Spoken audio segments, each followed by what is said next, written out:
for the time and opportunity that has been given to us.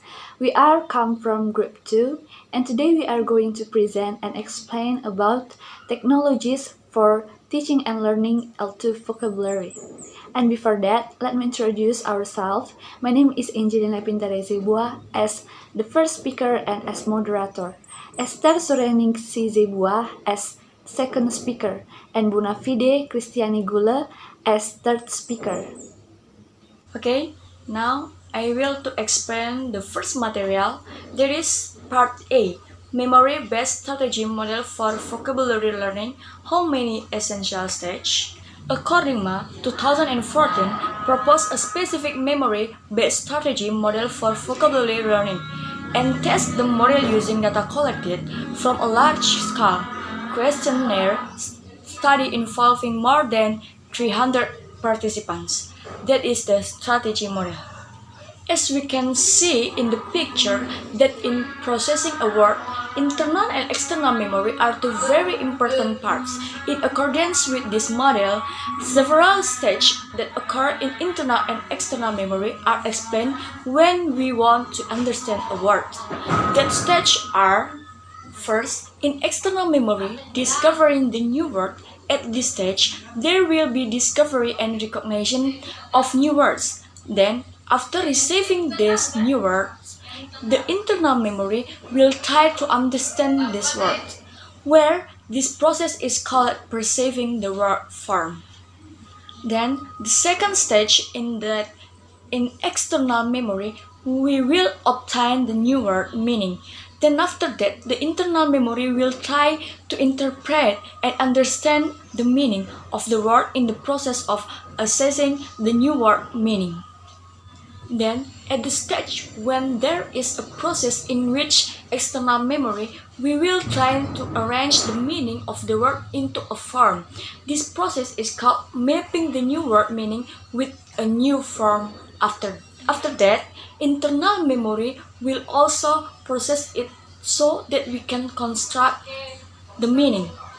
From these words, this process is called building the new word entry. And in the last stage, the external and internal memory are able to understand these words well so that the memory can store and record the words and their meanings and then be able to use the words properly.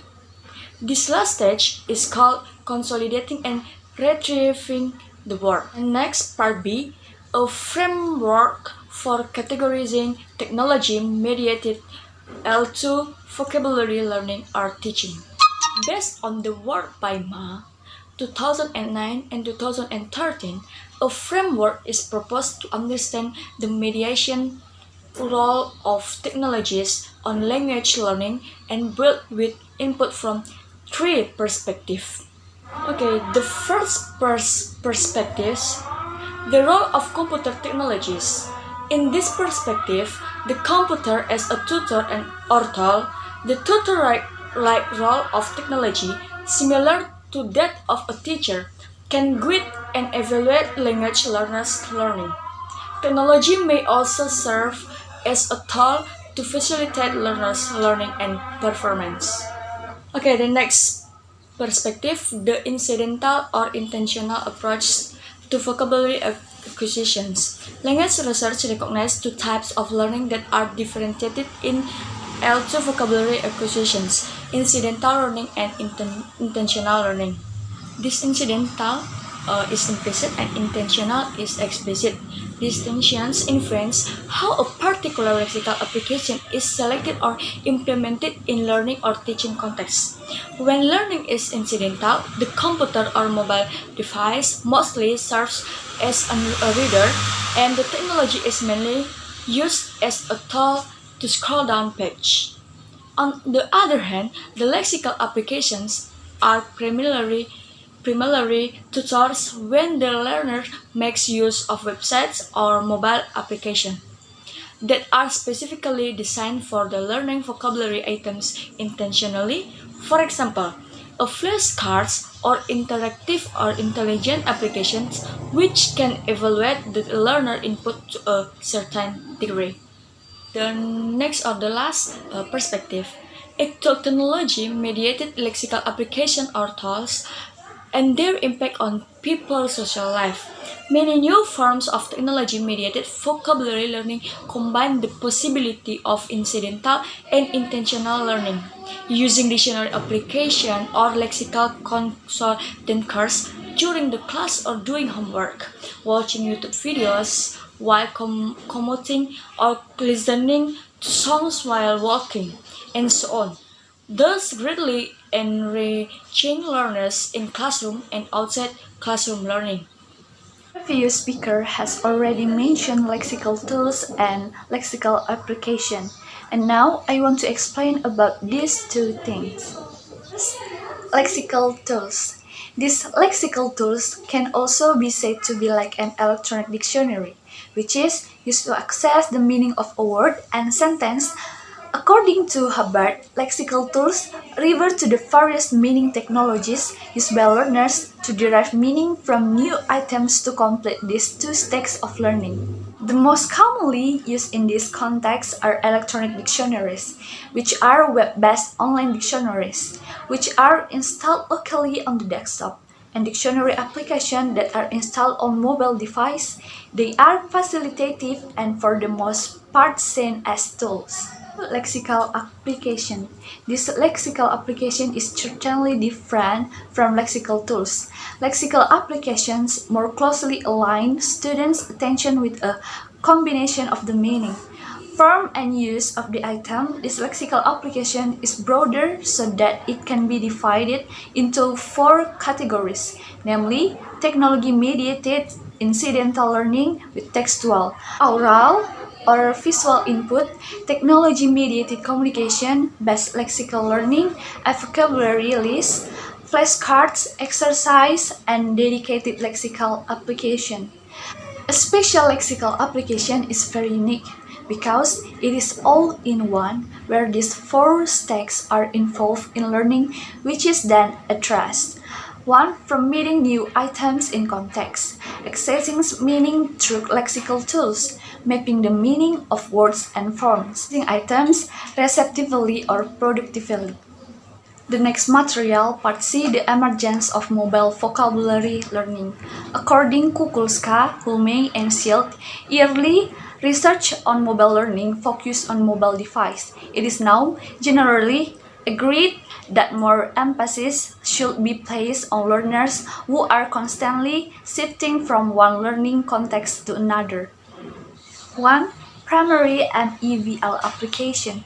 According to Levy and Kennedy, Thornton and Hauser, vocabulary lessons sent via cell phone, via SMS, or email were dominant in early MELL studies, usually driven textual information such as being sent to learners via mobile device leads to better learning rather than PC, based on paper in learning. But the weakness of SMS-based learning is that students are only passive recipients of all lexical information. 2. Diverse MEVL application in a mobile learning or teaching environment. According to Beaudin et al., describe mobile learning activities that use the built-in sensors of mobile device in the home learning environment to detect real objects and generate audio files of these items in English and Spanish. As for collaborative learning, Lin et al. Examine how students learn vocabulary collaboratively in the classroom by adopting whiteboard technology and all-in-one desktop screen. Well, let me continue the materials about emerging mobile assisted vocabulary learning. And I am going to explain third point about developing lexical tools to cater for MEVL. The preference of incidental and informal lecture learning indicates the importance for apps developers to develop user and multifunction dictionary apps to help L2 learners learn vocabulary items independently, incidental and informal in mobile learning and informal. It is of great help if they can use a dictionary apps equipped with a mouse click display function or desktop hanging function to speed up the dictionary lookup speed. Learners often access online information, read news, listen to songs, or watch video via mobile device while they commute or when traveling. And last point, combining MAVL with CAVL. While the growing mobile technologies portray great potential for linguists teachers and learners to teaching or learning L2 vocabulary, tends to show that learners prefer to work on if deliberate learning for a relative long study time is required to work on mobile phones with small screens. However, mobile phones are only one of the mobile devices that learners may use. Both tablet and textbook are large screen size and easy to carry it. It is certain that the classic desktop technologies will continue to play an important role in L2 vocabulary learning or teaching, whereas the access to online information brought by mobile technologies inspired many innovative practices. Mobile technologies are rarely connected to desktop technologies to from what is now often called seamless learning and which have fundamental impact language learners' informal learning. Well, I am continuing to explain to part D, training and self-regulating the learners for CAVL and MAVL. Seamless learning assumes that learners are prepared to take responsibility. However, there is generally a lack of research evidence about how to train learners to do so. Learners training is a term. Learners training is a term closely related to strategy training. Learners development and learners autonomy are other similar terms, but it has never been clearly defined in the L2 file. In the following section, learners training more familiar to CAL research will be discussed, followed by self-regulated learning, which has been rarely discussed in L2 learning, but has direct relevance to L2 vocabulary learners in today's MAVL environment. For the first point, learners training. Apart from strategy training, Reinders and Hubert's 2030 years suggests that the focus of providing learners training should also be placed on the better guidance of technology use, pedagogical training, and community building. A few research studies attempt to address learners training in CAVL or MAVL.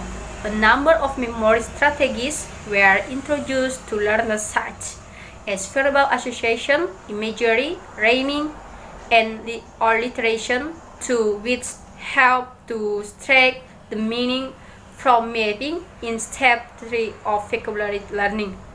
The learners were overall positive towards such vocabulary strategies training and found the training system useful, helpful, and interesting.